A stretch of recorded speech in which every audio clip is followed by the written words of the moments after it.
Welcome into the Jordy Culotta Show. Wave your hand out there, baby! Shout out to the show. She puts the pinky into the nostril. Man, look at that. Healthy competition, there's nothing like it. Y'all grow up. The line's wrapped around the stadium. Different strengths. I just lost a tooth. It's going to be fun. You know, we might have a story. I love what you're doing. Ogeron wants to take us fishing this afternoon. Sharif, you play for the bad boys of the SEC, man. We don't apologize to anybody. But a lot of people are saying you're going to be wearing number 7. I don't really know. I want to. He look crazy, Bill. Good feet on the old man. Definitely come back. You know, I love. We'll be right back with the Jordy Culotta Show.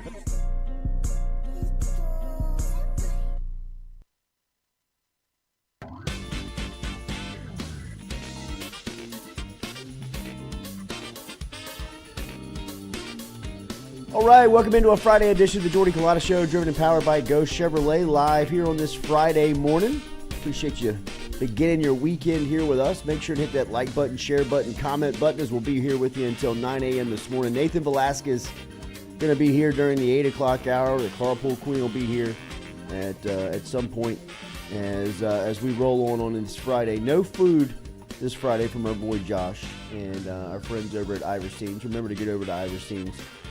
As it is a chilly morning here. I was hoping it was going to be a chilly morning in the studio. No way. I'm talking about Iverstein's. I was hoping to get a little down-home meal. But our boy Tom Granting hooked us up with our snacks from Go Mart. It's always on your brain. But our friend over at Go Mart, Tom Granting, over on Highway 61 over in Natchez. Always stop through there if you're driving through. And we'll talk a little bit about what's going on. LSU officially names their roster, or some of the guys that they picked up in the transfer portal, including a couple of cornerbacks. One that we talked to earlier this week, and Deuce Chestnut, who is out of Syracuse. J.K. Johnson made it official yesterday out of Ohio State. He's going to transfer down to LSU. And then Oghoufo from Texas. He actually started with Brian Kelly in Notre Dame, transferred to Texas, now coming into LSU and going to be an edge rusher. LSU adding another edge rusher. You saw Jamar Cain putting out some pictures yesterday with Jackson Howard and Deshaun Womack, who have officially landed in Baton Rouge. So this defensive line, especially on the outside, getting a little help here with the depth as this roster starts to firm up here going into spring for LSU, as the Tigers announced that yesterday. So some guys also announced that they were leaving. Xavier Carter, the defensive end, he's a former 4-star prospect out of Atlanta. Only played in 11 games with 1 sack. Announced that he's going to put his name into the transfer portal. So while LSU picks up a couple of defensive ends, they lose one as well yesterday in the portal. So don't forget, every day we're driven and powered by Go Chevrolet here. GEAUX Chevrolet.com is where you can find them online. Inventory there for you to choose from all their dealerships, whether down here in South Louisiana, in LaPlace, or up in Tennessee. Check out Go Chevrolet, GEAUX Chevrolet.com, and Metropolitan Health Group brings you our phone lines each day here on the Jordy Culotta Show. Yesterday's news obviously was headlined by Walker Howard. Today's news in college football, I think, has a little bit to do with that story, and one that we may not be paying a lot of attention to. This would have been an enormous story a week ago.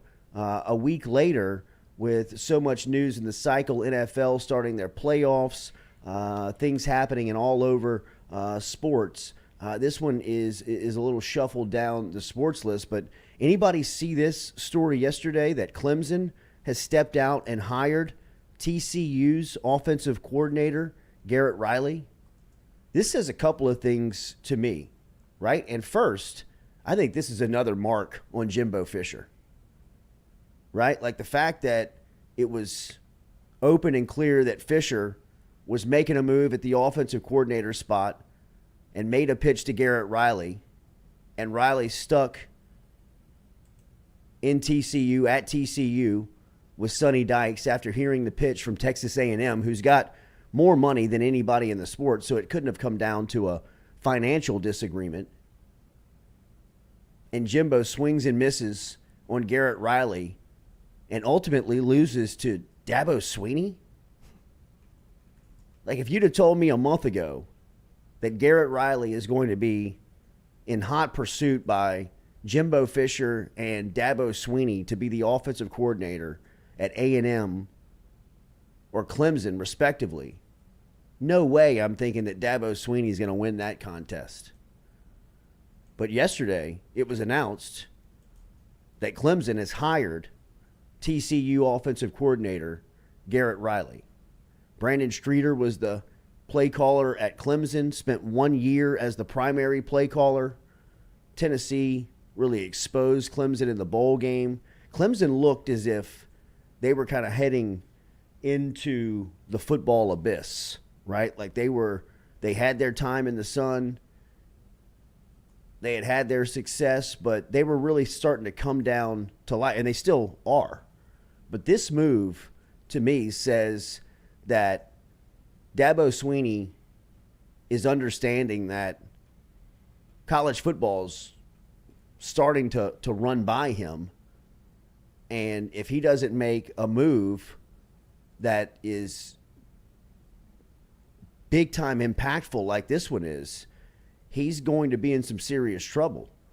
And tabbing Garrett Riley as his next play caller and being able to close that deal, I think it's a major move. It also, from Walker Howard's standpoint, I think, is another piece that you have to watch out of TCU being such a lock-solid choice for him.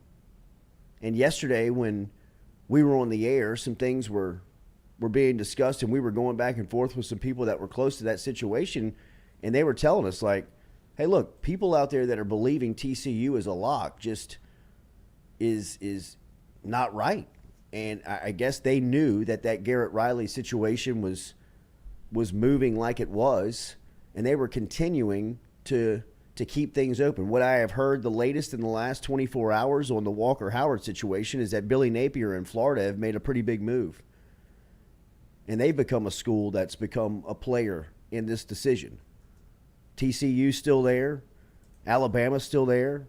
Florida is one that is got Walker Howard's attention. So I think you'll see a choice come down. You'll see something be discussed and chosen here pretty soon, just because of the timing of the situation. But it's going to be interesting to see who ultimately wins out. I think that Garrett Riley story is big, man. I really do. I think you look at that TCU offense, and while Sonny Dykes, and that is probably what it came down to, is that Garrett Riley is going to have full and ultimate control of the offense at Clemson. And while I believe that Sonny Dykes allowed Garrett Riley to run that side of the ball and be the play caller and be the mind behind the offense, Sonny Dykes is still a very well-respected, good offensive mind in football. So he still had to have some type of presence over there, right? I'm not saying that he was controlling the whole thing, but he had to have some type of voice. And I don't know the working relationship between Riley and Dykes. I don't know what that dynamic was like. I have no reason to believe that it was contentious by any way, but it's different to have full control and not have to worry about anything. And maybe that was the deal with Jimbo and A&M, is that Riley knew that Jimbo can't stay out of the kitchen. He's not going to ultimately let, Riley put it together. And I think that's what he wants. I mean, this could be a huge stepping stone for Riley to be a head coach. So I think that's a big move. I think it has an effect on people that are looking to transfer to, jump on TCU's roster, of how are you going to replace that? Because that offense is, that's got to be the real attractive piece for players that have a chance to play within that system of just, putting up numbers, Heisman finalists, wide receivers that are putting up huge numbers each and every week. That's, I mean, it'll be interesting to see how Dykes replaces Garrett Riley. So, big story in college football, I thought. Do you yesterday. think that? What do you think the reason for the move is? I mean, I feel like obviously they had a good thing going over at TCU. I don't know. Is this almost I don't want to call it a lateral move because what Clemson's done in the last decade is obviously more impressive than what TCU's done. But in the last 3 years, I would say, especially with Sonny Dykes being able to get him to a national championship, Clemson seems like it's backsliding a little bit. Dabo has no idea how to do name, image, and likeness because he's talking about God whenever they're talking about money. And he clearly is against what's happened and how college football is evolving. I don't know if Garrett Riley can fix that. Like there's a culture problem at Clemson.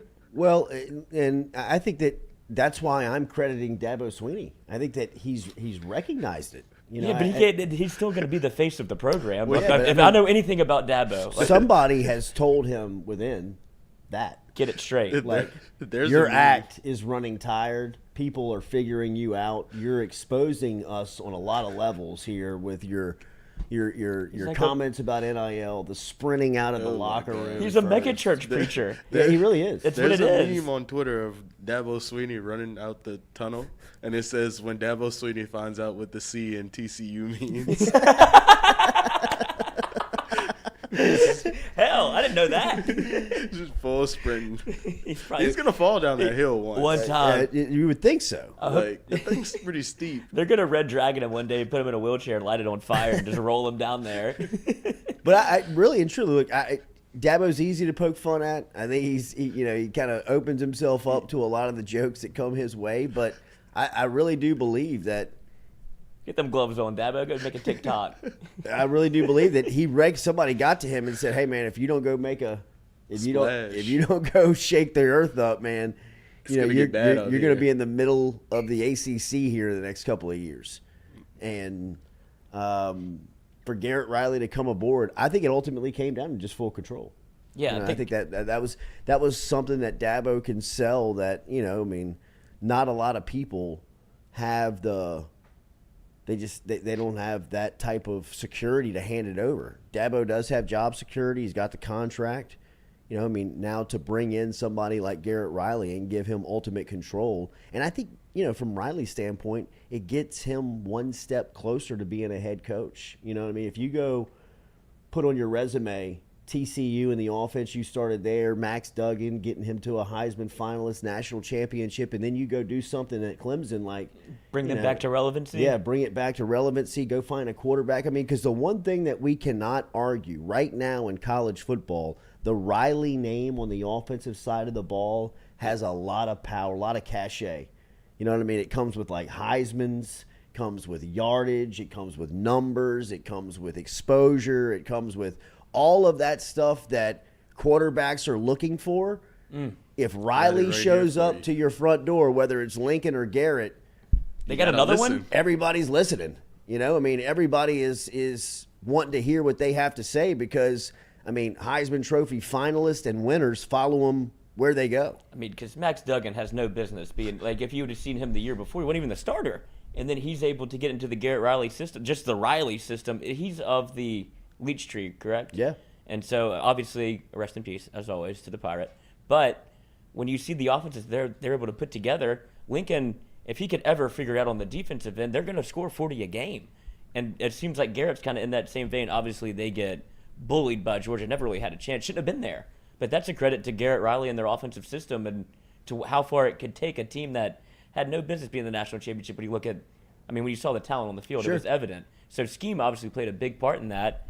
And I guess Clemson, seeing the writing on the wall with what Florida State's doing, this is no longer a walk-in win the ACC. Oh man, I would put Florida State as the favorite. Me too. Florida State is the favorite. That's what I'm saying. I think they felt the power shifting a little bit. Like, we need to make a move because this has been our conference for the last 10 years, where Clemson walked in, won the ACC, and went to the tournament, and now it's Florida State's making some moves over there. They're trending up. They got players. Clemson's not getting the same caliber of athlete that they were because Dabo's so headstrong against. He wants to coach in 1965, where it's like, you come coach for me, you play, you ain't leaving, it's my team. He wants to be like If you commit, no more visits. No more like you can't run football like that are you anymore. out of your mind, man? Like They're not going to Oregon. Yeah, right. I'm definitely going to USC. Right. I mean, dude, forget about committing. I'm never coming back here. Like, who do you think you're talking to? Like, Dabo doesn't understand that the players run college football to an extent. You have to get the guys in the lie to them. Don't be this brash, egotistical guy that he is, where he acts like he's God at Clemson, Yeah. and it's so for me, it's just such a. well, I think he has been humbled. I really do. I think If this is a move because Dabo's a big hire within guy. Mm-hmm. He reminds me so much of Les Miles. Les Miles was so protective over opening it up and bringing people in because he knew people would get there and be like, "What the hell are y'all doing? Yeah, I mean, what is this? Y'all don't even know what y'all are talking about." So Miles would just hire his friends, bring people in that he knew, bring longtime guys that were a lot like him into the program, and just continue to hire within. I mean, remember how headstrong he was about bringing people in like John Chavis and even Ed Ogeron. I mean, the first time. I mean, when Lane Kiffin hired him at Tennessee, I mean, he wanted to be at LSU. But Miles was slow playing it and knowing that ultimately, if he brought Ed Ogeron in, even a guy of that type of ilk in college football, he might take his job. Because he's going to expose the fact that Miles he doesn't do anything. I mean, he just hangs out all day. Tries to pinch girls on the ass. I mean, he's not doing anything that really is... winking a nod. Yeah, I mean, he's not pushing the envelope on cutting edge football. He's not going to find a bright young mind. Dabo was. I mean, Dabo was a lot like that. You know, I mean, he was a lot of find my guys, hire within, keep elevating, and bring in somebody like Garrett Riley. I mean, Garrett Riley's going to walk into Clemson and be like, "What the hell y'all been doing over here?" Yeah, I mean, like erase all that. We're on the not board. doing that anymore. Yeah. Like we're not going to do that anymore. That's not going to work.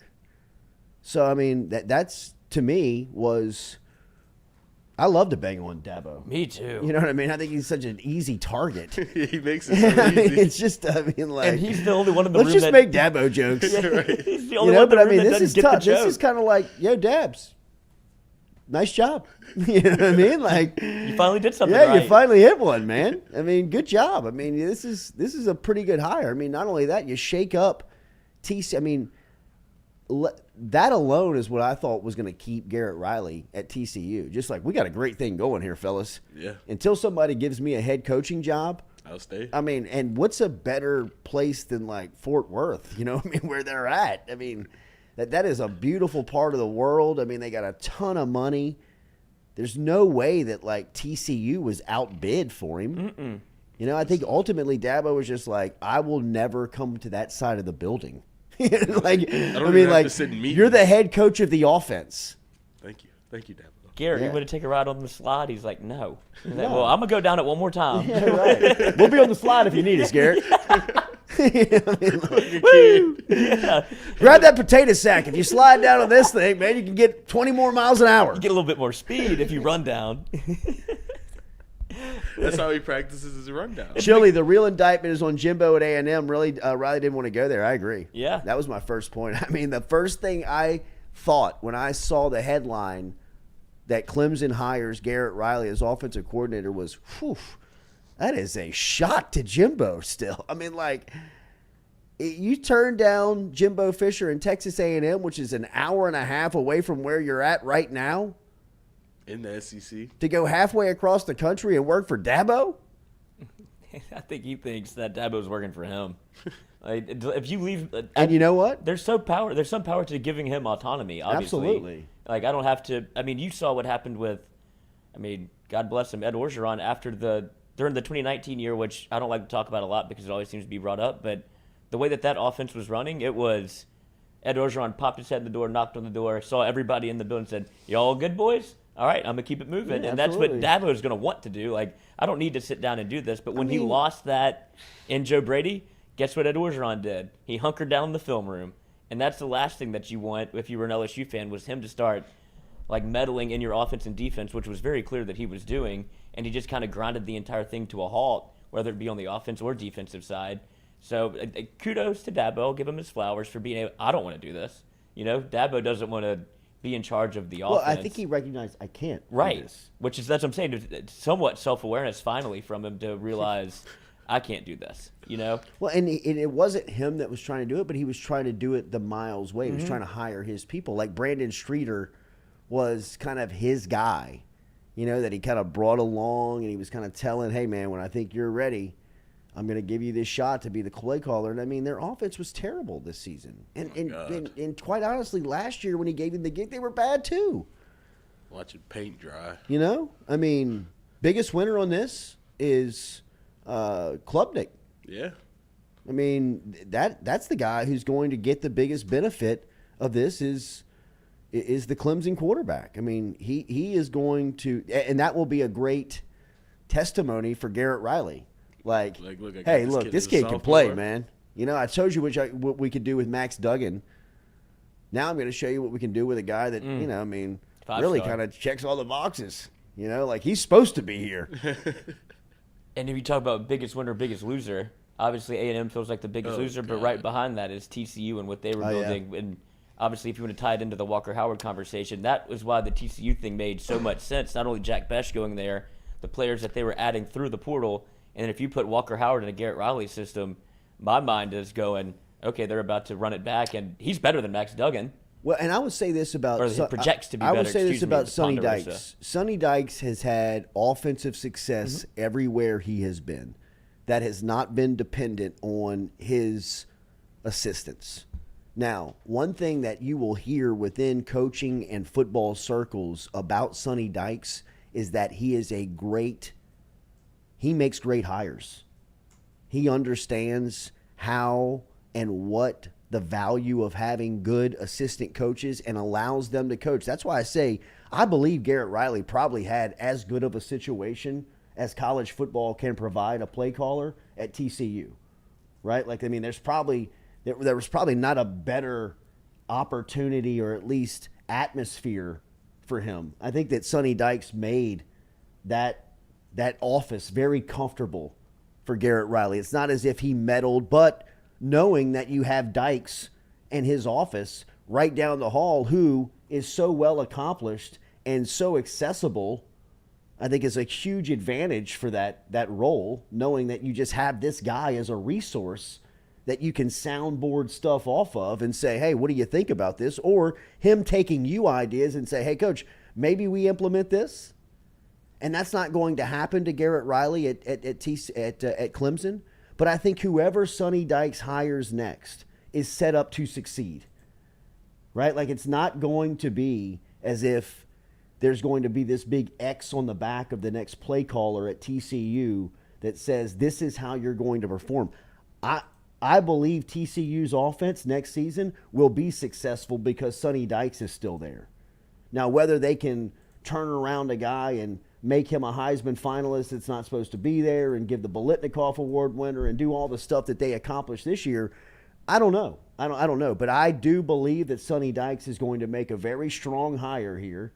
And I do believe that TCU's offense is still going to be successful. Like it's still going to put up numbers and it's still going to be a threat that just because you lose one of the most dominant play callers in the sport right now, Burroughs Award winner, it's not going to take a huge step back. Yeah, there always will be a constant with Sonny Dykes and his offense. But Garrett Riley, what's shocking to me is Garrett Riley's been with him since SMU. They were together in 2020, 2021.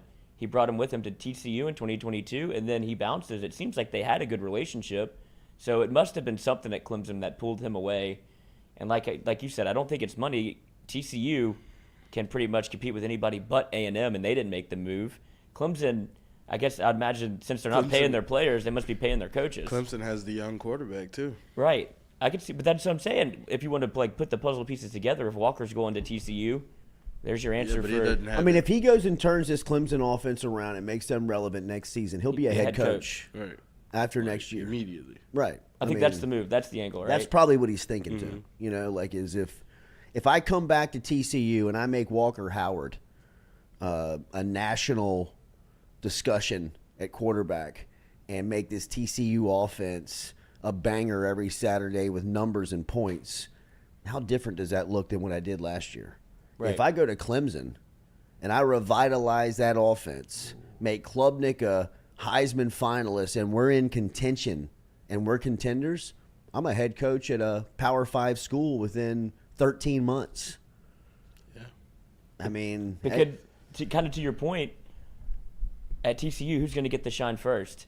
Sonny Dykes. It's always going to be this is Sonny Dykes' offense. He's well known for running it. And then Garrett Riley's going to get his flowers. But if he goes to a place like Clemson where the offense feels broken and revitalizes it in 1 year, oh, coach, turn up the heat on the Riley name, because then you start thinking, oh, Lincoln Riley's a head coach, comes from the same pedigree. He has this offense that obviously he can lean on his brother with a little bit. You can make a case for him to be a head coach now if it works the way it's supposed to. If he can prove that it wasn't just Sonny Dykes' system, and it's the Garrett Riley system that revitalizes Clemson, Clemson might have him for a year. Yeah, and I think that's what Garrett Riley's thinking. Yeah, good move. Sorry, Dabo. Remember, daily, we're brought to you by Barker Brothers Plumbing and Works. Get in touch with Barker Brothers today if you need any plumbing done, whether it is commercially or residential. You can get in touch with Jude Barker by dialing 225-776-2431, 225-776-2431. Mention the show and save 15% from our friends over at Barker Brothers Plumbing and Works. Number one and a number two business. They're located in West Baton Rouge Parish over in Plaquemine, as our Iberville Parish over in Plaquemine, as you can call them today, 225-776-2431. Mention the show, save 15%, as that is a big story in college football, and we will continue to see how that shakes up and what type of effect it has on Walker Howard's decision. As we told you coming in, after seeing this process play out for more than 24 hours now for Howard, I think that there are three schools that are legitimate in this decision, in this choice for Howard, and I would put them in this order: TCU, Florida, and Alabama would be the three schools that I would watch to be the finalist here for Howard. Obviously, this story with Garrett Riley and TCU is going to have an effect and something that we'll pay attention to on what it does for Walker's decision. I still think that TCU made such an impact with Howard in recruiting that this goes back way beyond just putting his name into the portal and getting some love over the last couple of days. I think that this is something that really kind of made a mark on him during his high school days, during his recruitment, during some of his visits, during his official visit. If you remember, TCU was kind of always floating around with Walker and his recruiting. There was always LSU, and it was always steady. It was always seeming like LSU had no threat. But if there was going to be a school that could pop up, TCU always felt like one that was steadily hovering around Walker Howard. So I still think that is something that he falls back on and is in love with. I think that TCU is the leader here. I think Florida and Billy Napier, obviously, gaining a relationship with Napier while he was the head coach at Lafayette, and knowing the Howards while Coach Napier was the head coach for the Raging Cajuns, and the Howards' presence in that town and who Walker Howard was during that time, right? I mean, if you think about the 5 years that Billy Napier spent at UL, it started when Walker Howard was an 8th grader, and people started to talk about him when he was in about 6th grade over there. Him and Jack Besh were coming up, and I remember hearing about these two kids when I was refereeing basketball, and we would go over there and call tournaments. I mean, people were talking about Jack Besh and Walker Howard when they were in, grade school. And so if you're the UL head coach and St. Thomas More has a kid named Walker Howard who everybody's talking about when he comes in, you understand who he is, you have a relationship, and now here in recruiting, he's done a really good job, especially after the news a couple of days ago where Jaden Rashada, his 5-star quarterback, asked out of his national letter of intent after pledging to Napier and the Gators. He's looking for a quarterback, has time and availability for whoever would come in to have a real opportunity to play, and I think that that's something that Walker and his family are thinking about. And then, of course, Saban in Tuscaloosa just trying to make it hard on everybody. And I don't think there's real interest there, right? Obviously, they have two guys coming back in Ty Simpson and who's the Milroe, and then they have obviously Eli Holstein. But you'd be crazy to think that Nick Saban didn't pick up the phone. It's like there wasn't any contact between the two once he entered the transfer portal. Nick Saban, that's not how he operates. If a 5-star quarterback hits the portal, there's a conversation to be had, right? I don't think that Walker ends up at Alabama. I do believe that I felt like it was TCU as pretty much a lock. And then obviously the Garrett Riley news might change a few things, and that's when Florida comes into play. To me, it's down to 2 schools. What else is interesting, if Brian Kelly had never left Notre Dame, Walker probably would have kicked the tires on that. Or if they don't add Sam Hartman, Notre Dame probably would have been in play as well. Yeah, he took a trip to Notre Dame late in the recruiting process, and I think that was a lot dealing with Kelly and the relationship he had with Howard through recruiting. So, that was something that he did follow up on. But I never felt like Notre Dame was a true threat to LSU during the process. TCU was a school that was always kind of hovering. I mean, it was always around. Was TCU like his first visit or something? I don't know if it was his first. Because I remember the pictures from he would the go. TCU. He would make unofficial and official. And obviously his official. Yeah, he would stop in over there. So it would.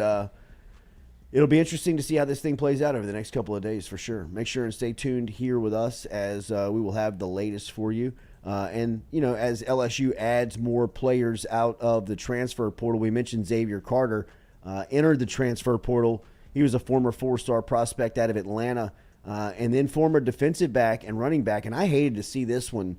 I hated to see this news come across. Derek Davis earlier this week announced that he was leaving and going into the portal, and he was heading back home as he is from Pennsylvania. He committed and is going to sign with Pittsburgh as he goes back home. I thought Davis, they kind of found a spot for him the last couple of months he was on campus. Even Brian Kelly talking about making that move of shifting Derek Davis from safety to running back. You could see when he talked about it in his press conference that, hey, we might have found something. This guy is somebody who looks very natural running the football. He is somebody that, obviously has done that at a high level or, experienced success during his days in high school and looked like it was something that very much fit him on that side of the ball. But he announced earlier this week that he was leaving the program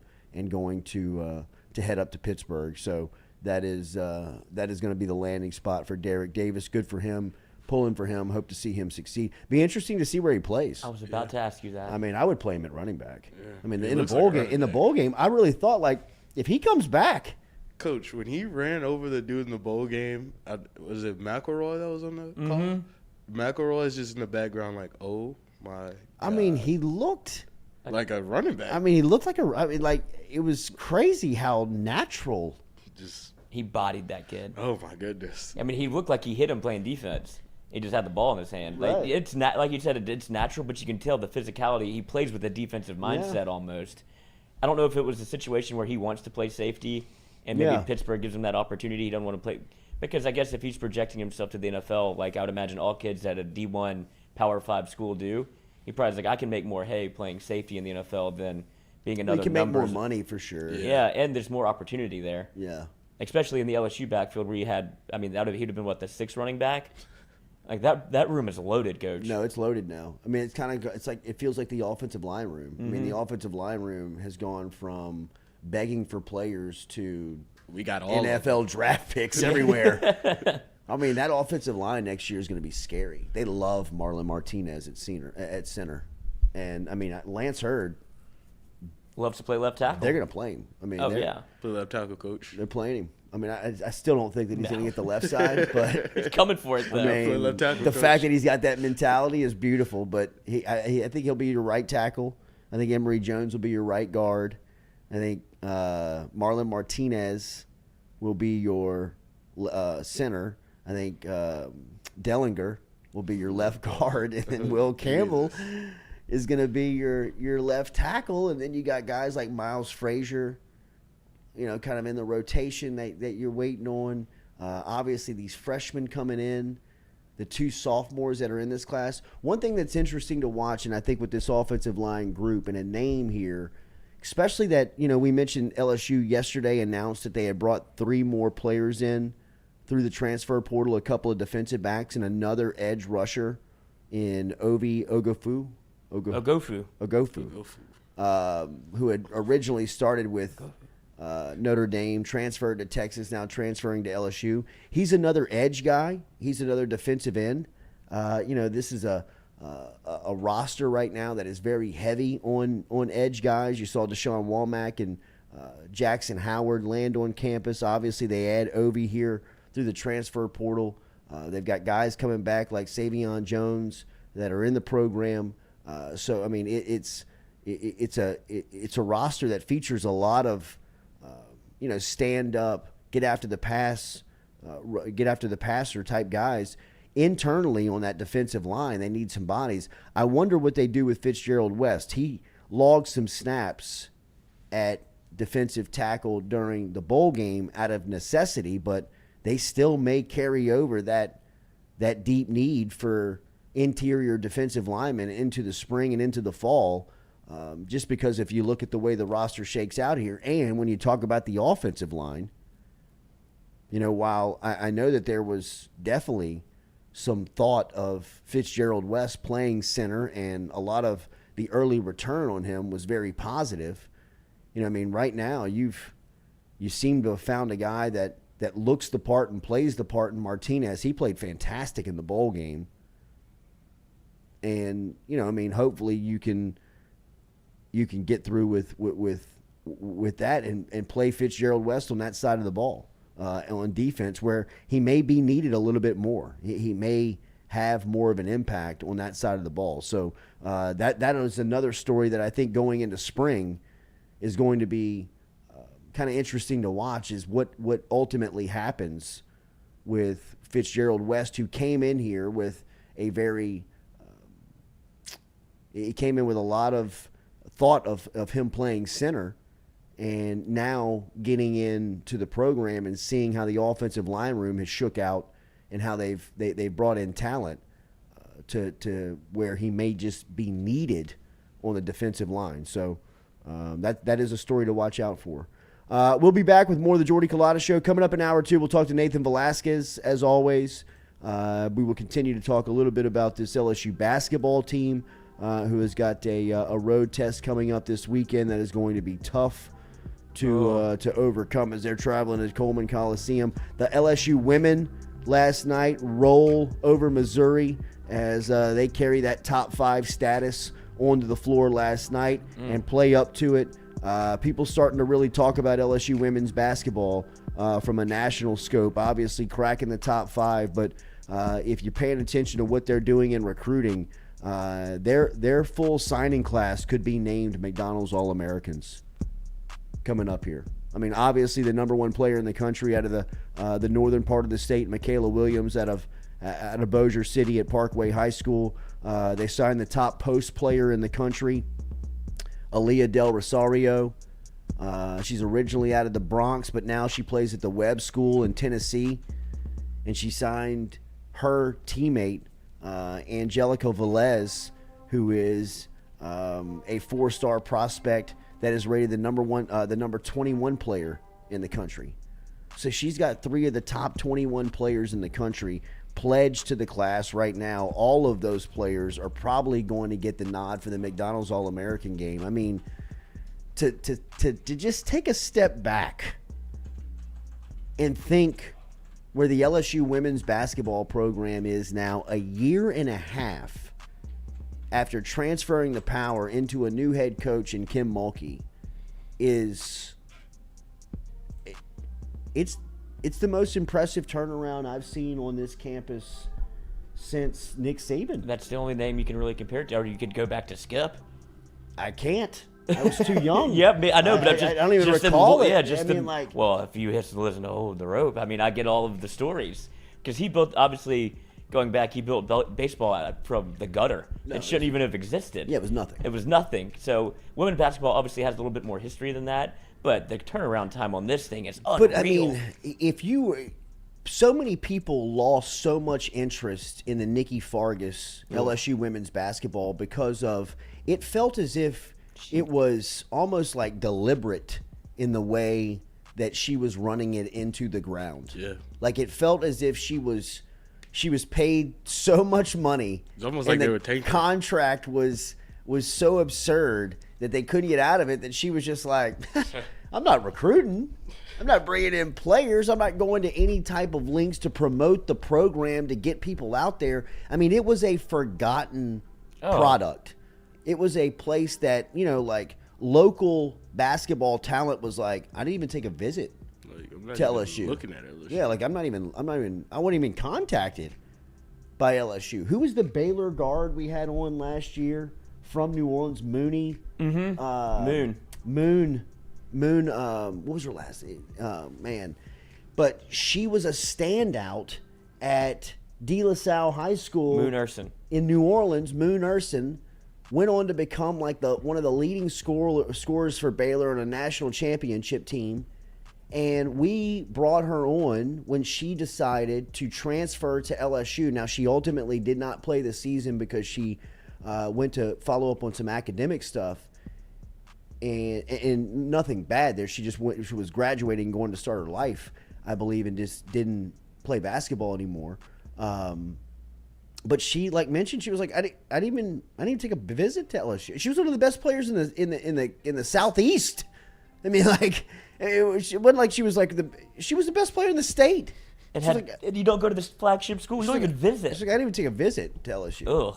I mean, that's where LSU women's basketball was. I mean, Coach, at that time, people weren't even they'd be like, there's a women's basketball game, right? And it's like, you couldn't give tickets away. You couldn't tell when you were on campus that there was a basketball game going on. It was just one car. What's going on over there? Is nothing. an assembly going on there? Yeah. Am I missing something? And the turnaround that Kim Mulkey has provided the LSU women's basketball program, to me, in what I have seen in the last 25 years and being, a fan of LSU and now covering the program, the only thing relatable to it is Saban. I mean, when he took over the football program, it was kind of falling back into those days where, people were looking for something to do. The basketball program was suffering at the time, but, the early times of LSU football struggle, you could just go across the street and watch Shaq or Chris Jackson play. So it was all good.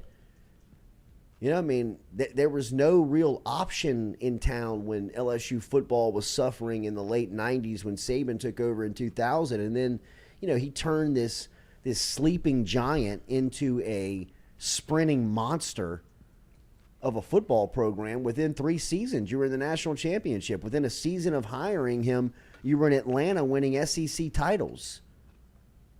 I mean, it was unfathomable. It was beautiful.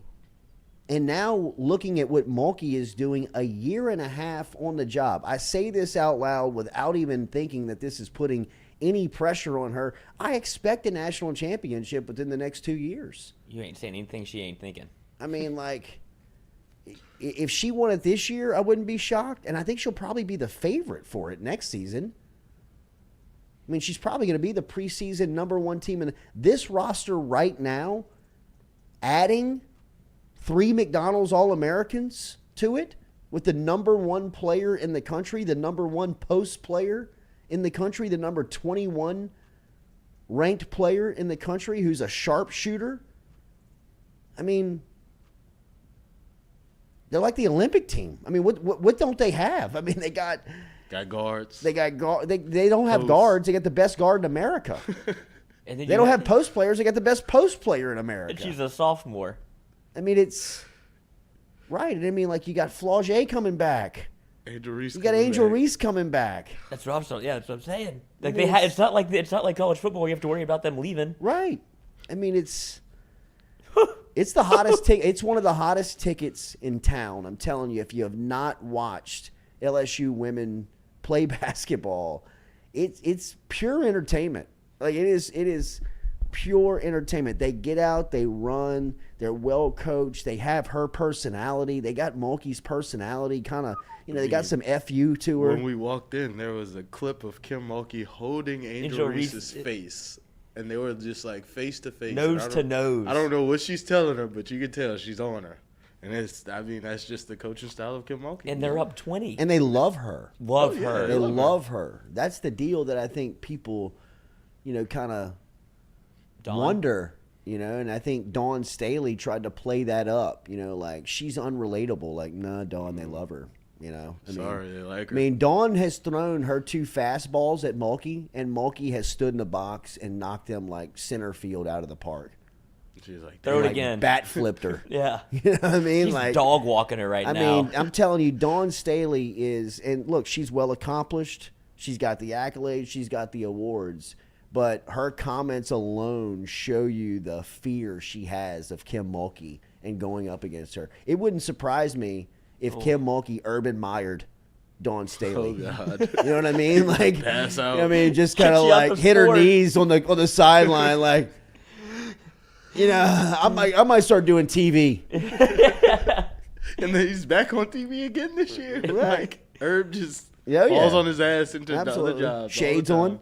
Yep. Yeah, maybe she might go see Nikki Caldwell up in Las Vegas, go coach for the Aces. Mate, I mean, hey, Nikki Caldwell fails forward like in nothing I've ever seen. it's unreal. It's good for her. It's but, unreal. It's like Trent Johnson. Yeah, I'll take a job. Yeah, thank you. More money?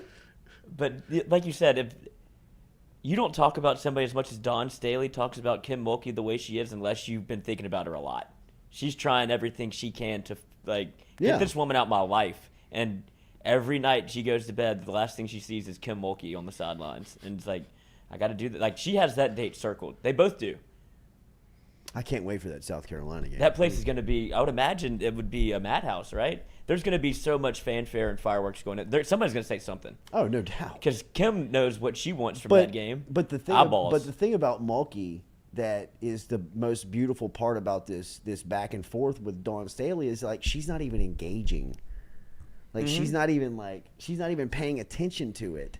Got the blinders on. Duck on a water's back. She's just Water on a duck's she's back. answering the questions that people are presenting her about Staley and just like shoulder shrugging this lady. You know what I mean? Like it's like this thing has spun back in her face, and now she's got Mulkey coming into her place. Oh God. In a couple of weeks, and it's gonna be electric. We're throwing a watch party. No doubt.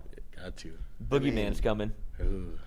All right, we'll be back with Hour 2 here on the Jordy Culotta Show, driven and powered by Ghost Chevrolet. Don't forget about our friends over at Katie's Restaurant in New Orleans. Scott, Craig, and the crew. Stop in and see them this weekend. Great lunch specials, great menu. Just check them out, katiesinmidcity.com, katiesinmidcity.com. Sister restaurant, Francesca's, downtown New Orleans. Stop in and see them as well. Been around since 1984, a New Orleans staple. katiesinmidcity.com. Hour 2, Jordy Culotta Show next year.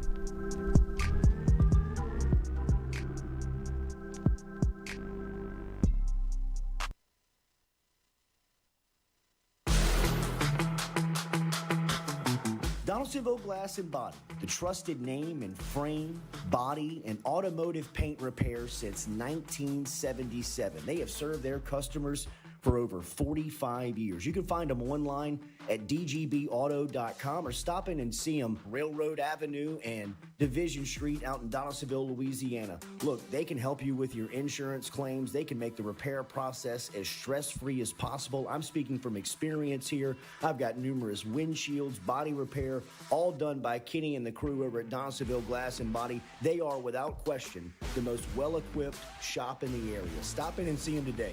Shop them online, dgbauto.com, or stop in and see the crew over in Division Street in Donaldsonville, Louisiana. Donaldsonville Glass and Body.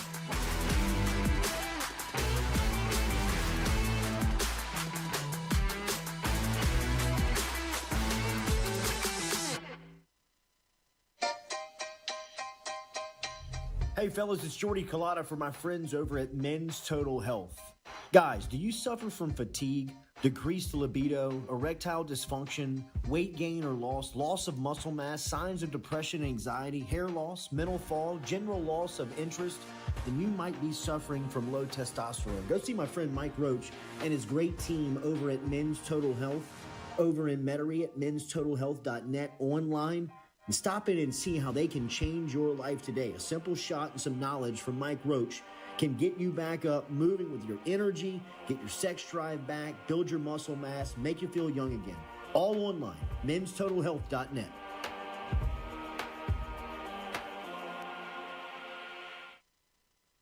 Red Stick Sports, a local staple in Baton Rouge to all sports fans, was founded back in 1981 and has remained a family business for over 40 years. Today, they still have the great selection on the floor, but they're also a leader in custom apparel for businesses, sports teams, and other groups. Take it from us, everybody over here at FM Digital Media. They help us out with all of our apparel. Let them help you out today. Go ask for Cody over at Red Stick Sports. Check him out online at redsticksports.biz. I was embarrassed about my smile. Are you unhappy at yours? Do you not smile back at yourself? I called my friend, Dr. Spillers, over at Johnson Spillers. He fixed my smile, and now everywhere I go, people are complimenting it after the work that Dr. Spillers and the staff did to my mouth. They can do it to yours. Get in touch with them. JohnsonSpillers.com. 2 locations, one in Gonzales, one in Baton Rouge. Easy to find them, JohnsonSpillers.com.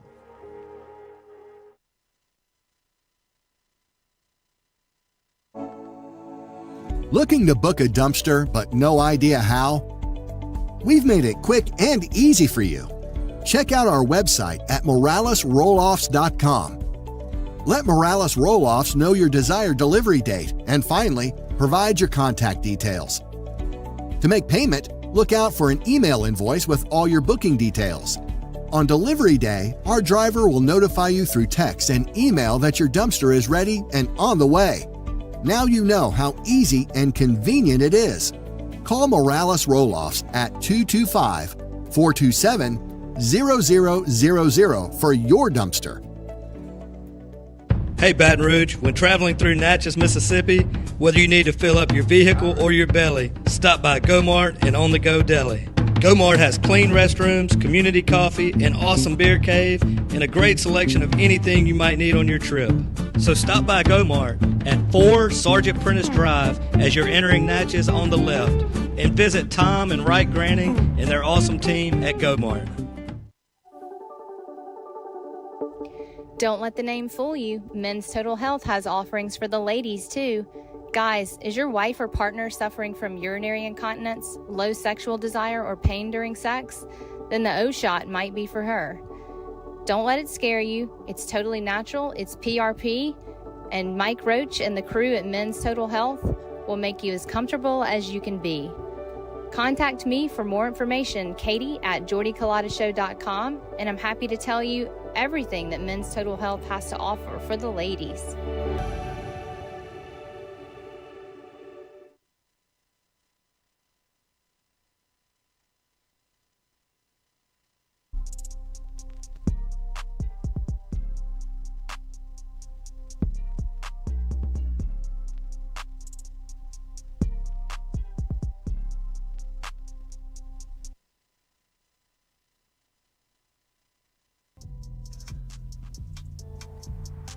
Hey everybody, it's Mikey Matuk from Mic'd Up. If you haven't already liked or subscribed to our show, we're live every Monday, Wednesday from 6 to 8 p.m. from our studio, and every Friday from 4:30 to 6 from Uncle Earl's. Come hang out with the boys, me, Jay Mitch, Jackie Boy, Lloyd. Lloyd has his shenanigans up in the corner. Come hang out with us again. Like and subscribe. We're live Mondays and Wednesdays from 6 to 8 p.m. Fridays from Uncle Earl's from 4:30 to 6. Come hang out with us. We appreciate all the love. See you on the show.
All right, we're going to talk to Velasquez here at 8:15 this morning. As I might call it an early morning, boys. I mean, we've covered it. I mean, if people don't want to hear about Walker Howard news, then I guess we got nothing to talk about. Wait, I mean, did you see the news on Walker Howard is that we're waiting on pattern. news on Walker Howard. Yeah. Did y'all see the Odell video? No. The Odell police cam video? No. It came out from him on the plane. From him on the plane, getting kicked off the plane. Is it bad? No. No, it's not. I mean, it's not bad for him. No, he went on the shop, the LeBron thing, and it was so funny. He got, I don't want to say tricked, but Odell can't help himself in a sense. Yeah. They asked him about it, and he's like, obviously I can't talk about it. You know? And he goes, well, let me tell you one quick thing. And he goes into it for like 5 minutes, tells the entire story, and he was like, so they asked him, he's like, look, I'm not supposed to talk about this, but let me tell you what happened. Yeah. And Odell's going to Odell. And he goes into it, and he's like, starts from the beginning. He's like, look, in Miami trying to go to Los Angeles, like everybody knows the story. He waited for this plane specifically because it has the bed that you can lay down, like in the first class section. I have no clue with how that works, but you can lay all the way down. He had a blanket on. He's like, all right, I was the first one on the plane. You know, I get to check in first, whatever. Like I paid for that priority seating, and we're delayed for 40 minutes on the plane. Like they didn't deplane us. We're asleep. So he's like, I'm gonna go to sleep because this is the one thing. If it's not football, like this is my superpower. I can sleep wherever. And so he goes, I put the mask on, put a blanket on, and went to bed. Like whenever we leave, we were going like I'll wake up and I'll be in LA. And he says that he gets like stirred up and he has like 6 cops around him and the flight attendant like waking him up and he's like wakes up. He's like, what's going on? He's like, well, we couldn't wake you up. He goes, you woke me up to tell me you couldn't wake me up? Like, I'm sleeping. And so they spun this narrative of him being like belligerent on the plane and all this. Everything that you saw from the body cam is him sitting there with a hood on, all these cops around, and he goes, if y'all were so concerned about my health, why is there no EMT here? Why is it police? And they didn't have an answer. And so they riled the plane up, and he's like, you have to leave, and if you deplane, then everybody has to deplane. And he's like, okay, well, I don't want to, then I won't leave. I don't have to leave, right? And they're like, no, we're making you. He's like, so y'all are making everybody get off the plane, not me. Y'all are forcing me off, making everybody else get off. The plane starts to turn on Odell because they hear the news, and obviously he's a superstar, and they see where all the commotion is happening. And one guy, like, feels like he has the right to give Odell the business. Some fat guy in a red T-shirt is, like, giving Odell the work. And Odell looks at him and goes, I don't give a fuck about you. he goes, never in my life ever would I stay on a plane with you now. Like, I don't want, he's like, have a good life. He goes, fat ass. Enjoy your cheeseburger. When you get off the plane and when you have to deplane with me, he goes, you still going to be waiting? I'm going to be on a private plane at home whenever you're getting back on this plane. He's like, if you really want to go down this road, like with me, and he's like, Odell just gave him the work. And that's all he was just talking shit. And then that was like when he had to leave. So that wouldn't be the belligerent part because he's already being forced off the plane.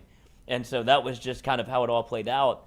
And Odell, in my mind, didn't do anything wrong. No. So if you wake up a guy that is already asleep because it's been delayed, I'm sure there are other people sleeping on the plane. What else is there to do? Everything that you see from the body cam footage is Odell sitting on the phone, like trying to figure out what's going on. And so this whole narrative is, I mean, you can play a little bit of it. Sir, are you able to get up? Can you get up, please? He's totally take down the lower third. Yeah, take it. What's wrong? I don't know. The airline's called for you, sir. I don't know what it is.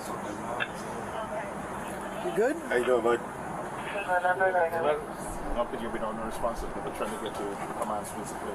He's probably on a deep sleep.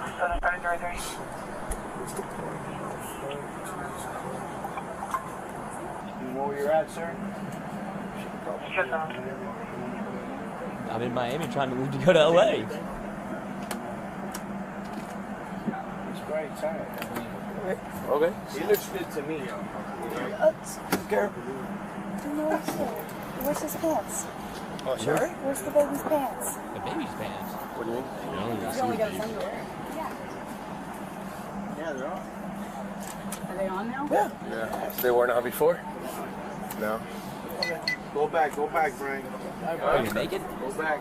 Go back? We're good. Yes. Yeah? We're good? Okay.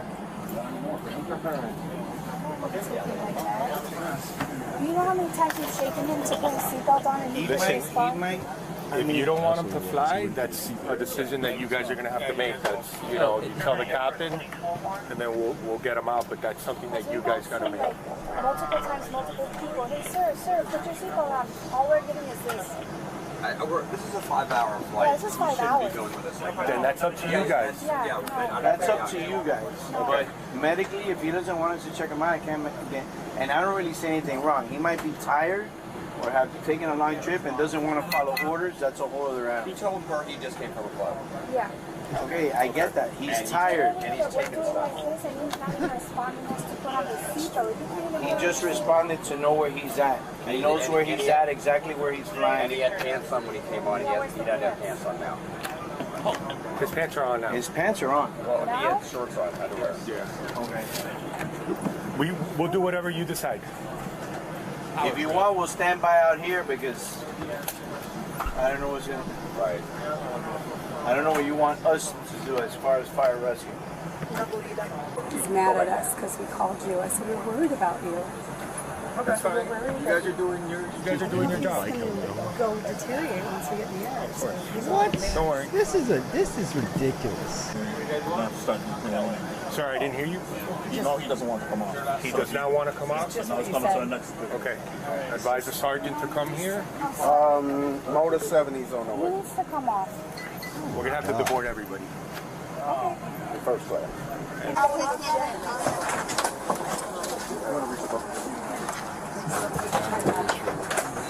Talk to him, big dog. Look at me all you want. That shit not making me feel good. All you want. Standing up. You can look at me all you want, boy. Papa, this shit don't bother me. All right, let me stand up. Hey. Just follow. There's nothing you can ever say to me, ever. That's it. I appreciate it. The only person I feel bad for is your but that's it. Hey. There's nothing you can ever say to me. You don't have to talk. All right, kill it.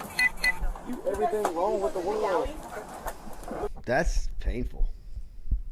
That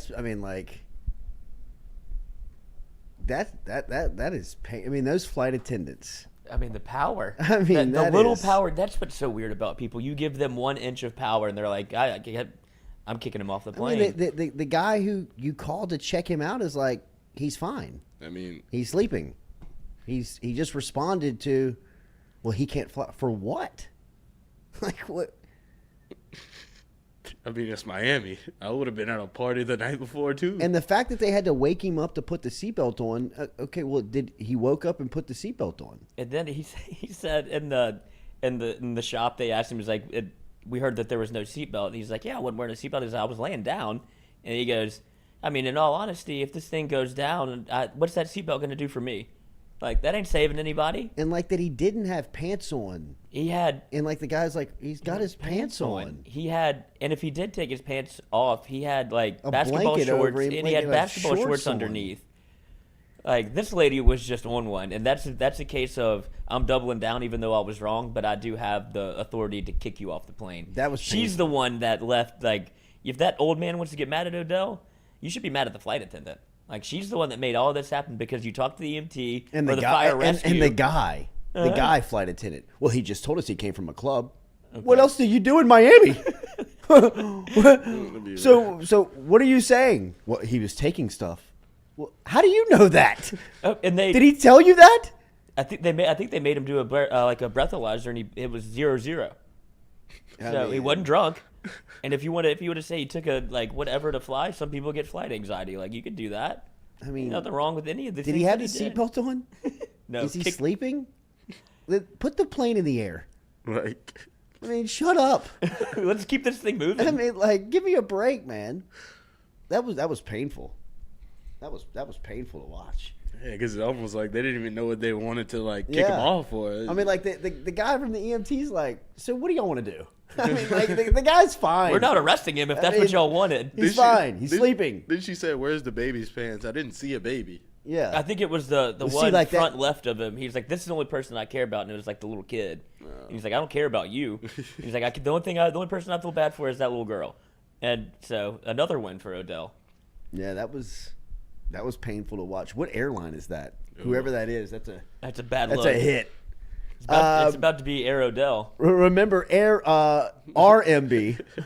RMB Builders, Rhett Bourgeois and his crew, rmbbuilders.com. They're on Instagram. You can find them there. All the new projects over there at RMB, Rhett Bourgeois and RMB-Builders.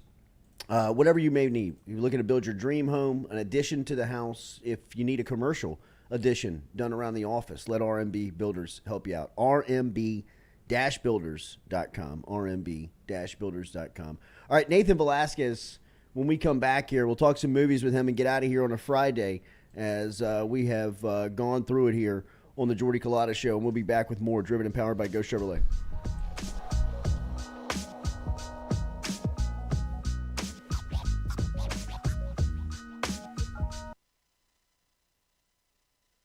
Southern Eye.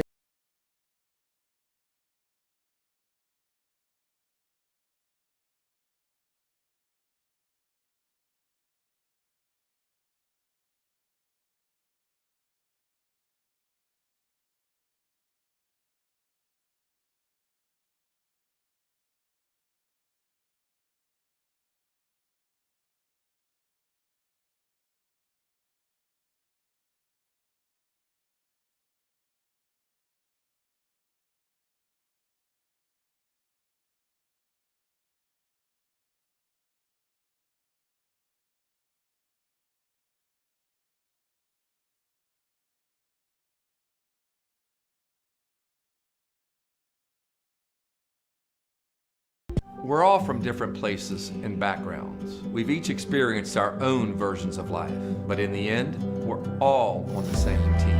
I'm part of that team, along with these players in purple and gold.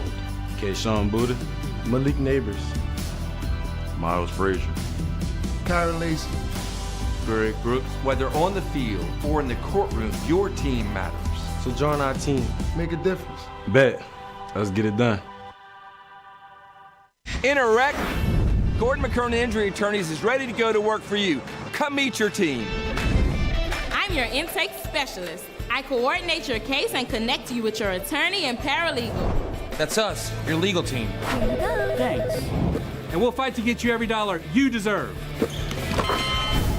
I'm your settlements and disbursement manager, and I'm here to get you paid on time. I'm attorney Gordon McKernan. Put our team to work today. Just call us. Get it done. She is rattled that Kim Mulkey is in the Southeastern Conference. She knows it because she was, as we talked about with Nick Saban, right? And I think we talked a little bit about this with Jacques as he was here yesterday. Saban was the loudest to give his criticism on LSU's administration by the way that they handled Les Miles. Come on. Saban was doing that because personally he knew that now they might find the right guy. They might actually bring somebody in here that I'm going to have to work, prepare, and get ready to beat each and every week. We know that we can scheme on the field, but as far as the coaching goes, they knew they had a huge advantage when Les Miles was at LSU. They felt the same way when Joe Oliva hired Ed Orgeron.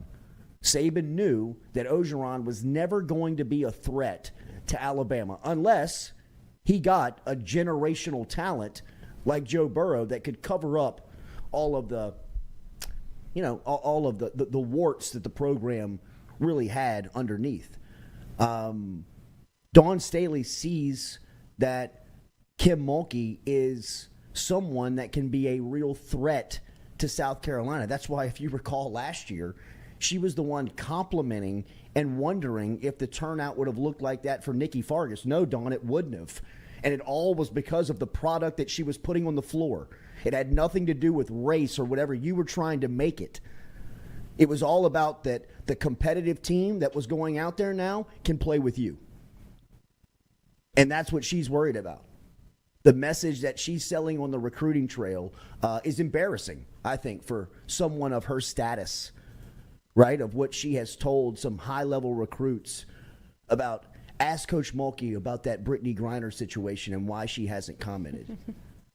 I mean, some of the things that have gotten back to Mulkey and through to LSU basketball, through Staley, South Carolina, and that program shows just how uneasy they are with Mulkey leading the program because she knows that they're a real threat.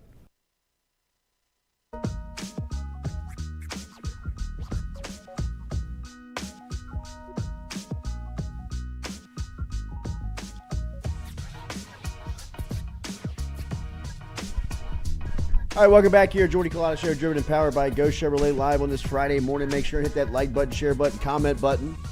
As we're going to get out of here a little early this morning. Slow news day here as we talk to our friend Nathan Velasquez every Friday. We'll link up with him now.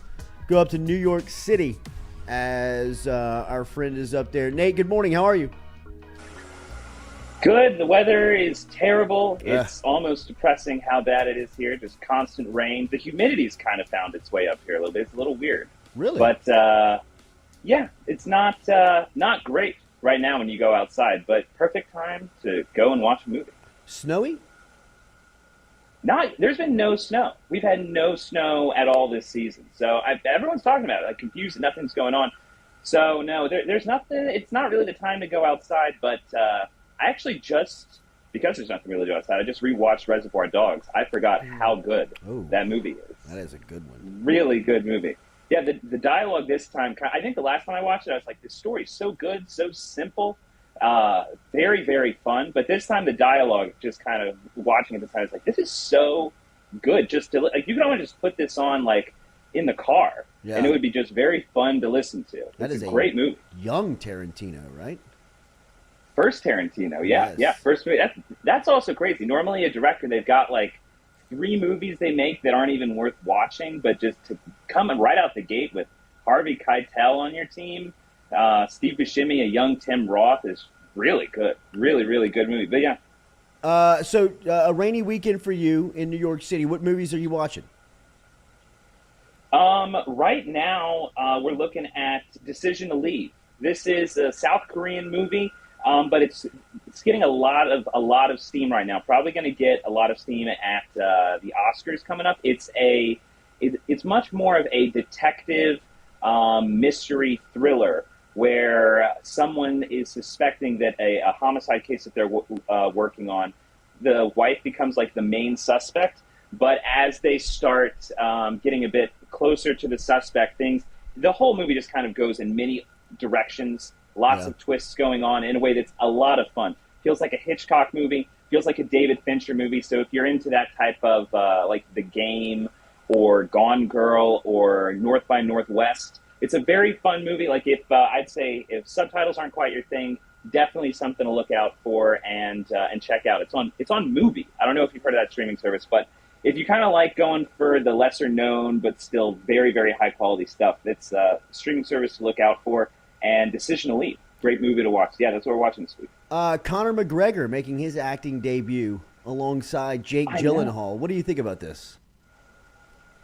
I am excited to see what it's like.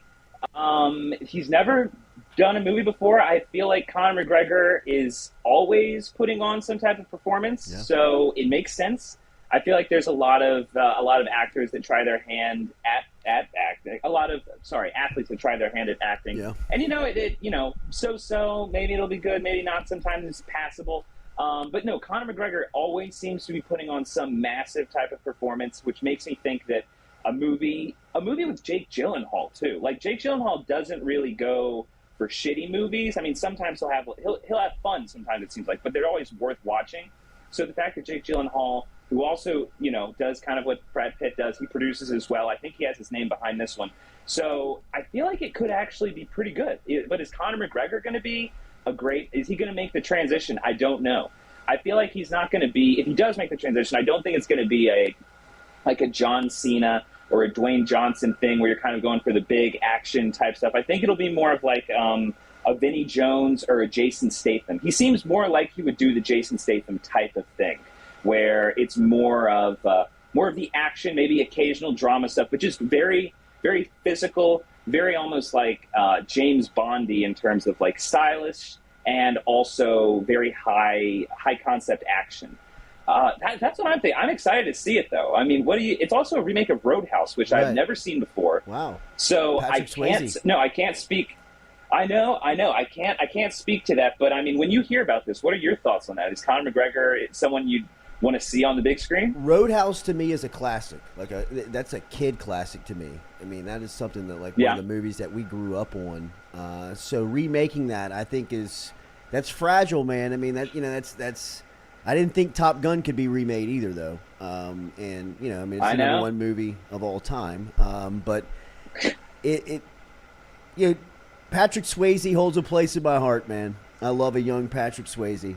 I really do. So Roadhouse. And when I think about Patrick Swayze, obviously you think Dirty Dancing and Ghost, but Roadhouse is up there too, man. I mean, he's fantastic in that one. Conor McGregor is an actor, though. I think he could only play Conor McGregor.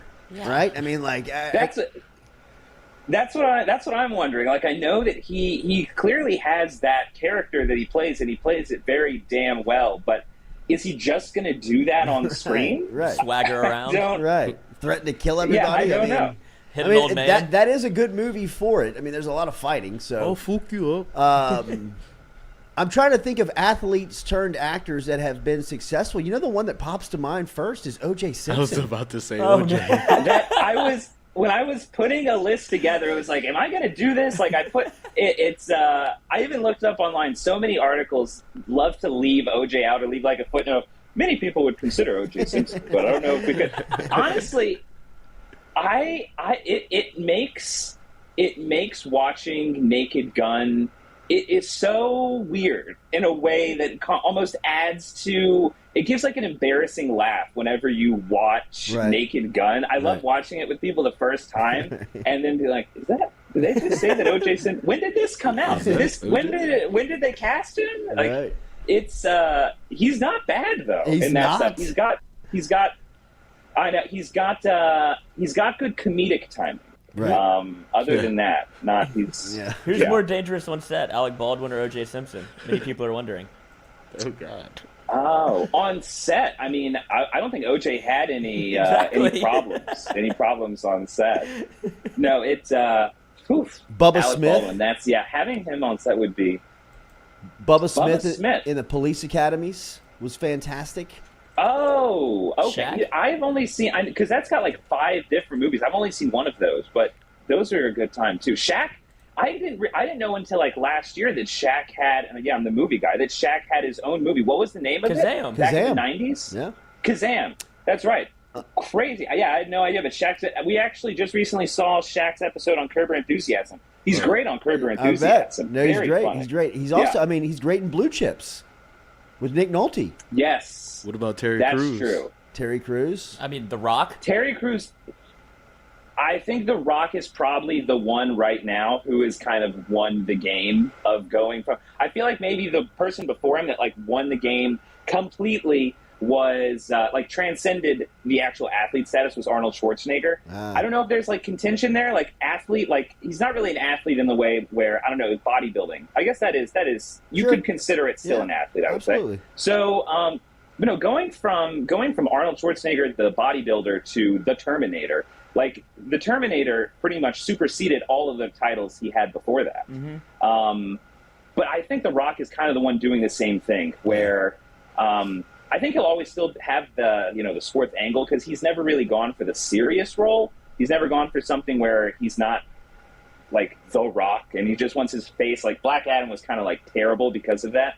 But no, I think Dwayne Johnson is the guy right now who's kind of the athlete turned actor. And you know who's making a real Terry push? Crews is hilarious. Yeah, Terry Crews is hilarious, but Dave Bautista, he was awesome in Glass Onion, and now he's the next movie he's going to be in is like Knock at the Cabin or whatever, Knock at the Door.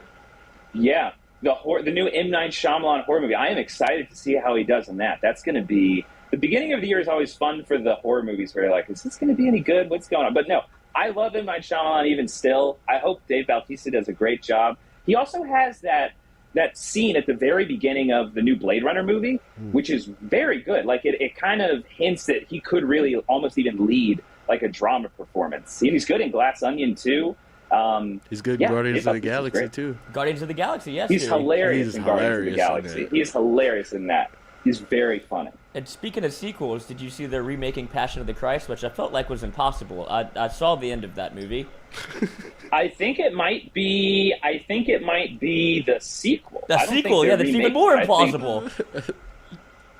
I think if I remember correctly, something does happen after after what happens in Passion of the Christ. You're gonna open up with them just rolling the rock away.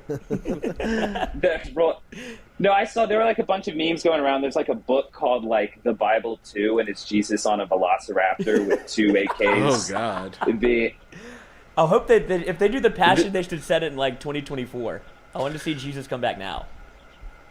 It's the rapture that happens. Yes, he's on a raptor. It's what I love the line in The Wrestler where who is it? What is the stripper is on top of Mickey Rourke, and it's Marissa Tomei, and he says, no, I've never. She says, have you seen Passion of the Christ? He says, I'm not into that type of thing. She says, you gotta check it out. They just wail on this guy for 2.5 hours. It's the most violent thing I've ever seen. And if people complain about the violence in like Tarantino movies, but Passion of the Christ is a tough watch. It is incredibly bloody. They made us watch that at school, Nate. It really does. Damn. Yeah, they made us watch that like school. Yes. Wow. Catholic school, coach. Oh, they'll pull you into anything. The guilt, baby. Oh yeah, my mom made me go to Passion of the Christ, and my brother and I were obviously we got lemon heads for the movie. We're like, I don't know what we're about to get into. And during the scourging at the pillar, my brother drops the entire box of lemon heads, and it skittles all down the entire theater floor, and it like you could hear a pin drop in the theater, and we just start dying laughing because we're like, talk about it's like almost in The Office when Michael Scott drops the wine bottle. It was exactly that scenario, and we were dying laughing. If looks could kill, the daggers my mother cut at me and my brother were just a look I'll never forget. It was so funny that it was the group of people that would never go and see a bloody R-rated movie would flock to see, and made it the most watched rated R movie of all time for a while. Like that was at the list of highest earning R-rated movie of all time, Passion of the Christ. And then I think in 2009 it is dethroned by The Hangover, which I think is hilarious. Hey, great replacement. Yeah, both funny movies. Not exactly what you expect, but I don't know. Some people brought their kids to one R-rated movie. I don't know how many brought their kids to the other R-rated movie, but it's quite a. I don't know. Probably not a lot of crossover in that audience. Nate, have a great, safe weekend up there in the Northeast, man. Hopefully it dries out before we talk to you next week, and thank you as always for checking in. Of course, y'all have a good weekend. All right, there he is, Nathan Velasquez, the 5-Minute Critic. Make sure and follow him on YouTube. Follow him on social media. Hunter Hall asking about the Will Wade podcast. We will be back with that on Monday morning, as this week getting back on Tuesday kind of threw off our week. So we did not have a podcast this week. We will pick that back up on Monday, and it'll be rolling all through basketball season. I've got your questions, Hunter, inside of the inbox. I'll make sure and ask them to Coach come Monday on the Will Wade podcast. Everybody have a great weekend. Thanks for checking in this week. Make sure to hit that like button, share button, comment button. Subscribe if you have not already done so. Hit the notification to know when we go live. As always, driven and powered by Ghost Chevrolet over here on the Jordy Culotta Show. Have a great Friday. Friday.